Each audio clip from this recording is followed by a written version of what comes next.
As not going at all well for South Africa. I think, when you have a man jumping off of a mountain and he falls and he falls and he falls, this is what's happening to South Africa. It's a lost cause. AB de Villiers will try and put up a resistant fight, but you just cannot see it happening. South Africa are all over the place, and once again, it's that man again, Mitchell Johnson.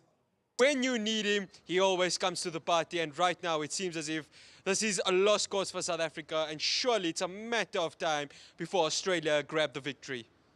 Earlier, we talked about how crucial AB de Villiers, Hashim Amla partnership, how important it was that they try and build something to give some sort of fight. It didn't happen, and it was, once again, the man, Johnson. Yeah, of course. I mean, we speak about it, and I think we looked at the way Hashim lost his wicket. Edging it, and obviously Sean Marsh had slipped. Once again, South Africa's shot selections have not been good. And then we talk about JP Dumini, once again a man who's just not been good enough for the last few test matches, and he just didn't rise to the occasion, playing one to fine leg, getting caught. And I think when Dumini went out, I think already you spoke about the confidence within South Africa. That confidence has now vanished, and it's a matter of time. It's about putting a slow resistance. It's only a matter of time, of course, when AB de Villiers gets dismissed, because I feel he is going. He cannot stay around for longer. And I think, when he goes, yeah, I think it's a matter of time. It is that those wickets will start falling. I have a statistic for you. South Africa's biggest defeat came when they obviously lost to Australia by an innings and 360 runs. That was in Johannesburg about 12 years ago. It's not going to be as embarrassing as that, but I think it's going to be a heavy defeat, especially with South Africa having that #1 test ranking spot. In today's match, or the specific test, we saw Johnson obviously being the man of the moment, getting those wickets that are needed. But he's also been supported, Harris, Lyon, they're all coming to the party very well. If you compare it to South Africa, Philander, Steyn, not their usual self.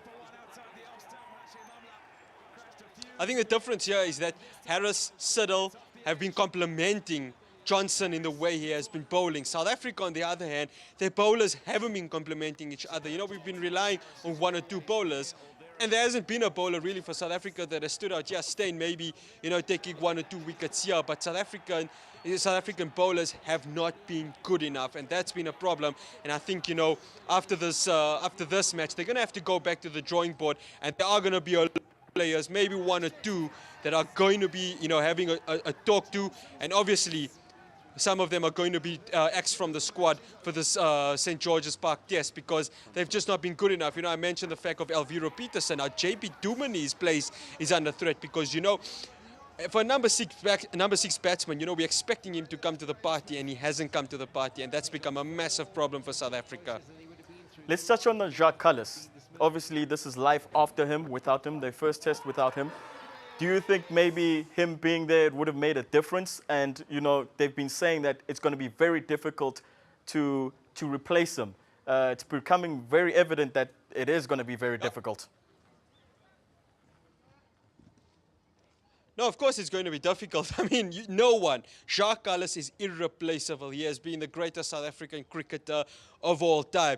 And this has been the biggest problem, is that I think that South Africa entered this game with the belief that, maybe we can try and play without him. But I think they have been exposed, because Jacques Kallis is a 3-in-1 cricketer, as Ravi Shastri alluded to when he visited our studios 2 months ago, that it's so difficult to replace this guy because, you lose his catching, you lose his fielding, you lose his presence in the slip. And obviously batting, I mean, you look at his average, you look at the amount of runs. This man has scored over 10,000 runs for South Africa. This is the difference Jacques Kallis brings to South Africa. And unfortunately, South Africa are truly missing this man. Okay, one more for us. Is this a case of a very, very good Australian team?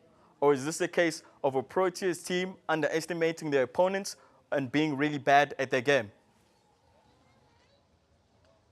Well, I think, a lot of South African ex-players believe that we were going to wipe the floor against Australia. So there was a sign of arrogance, a sign of overconfidence in that.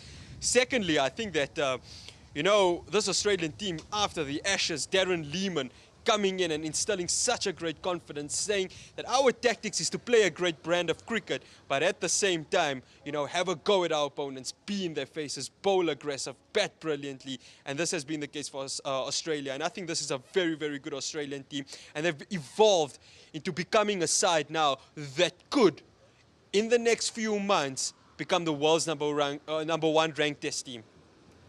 FAHRAAZ Patel, thank you very much. That was FAHRAAZ Patel, our ANN7 Sports reporter.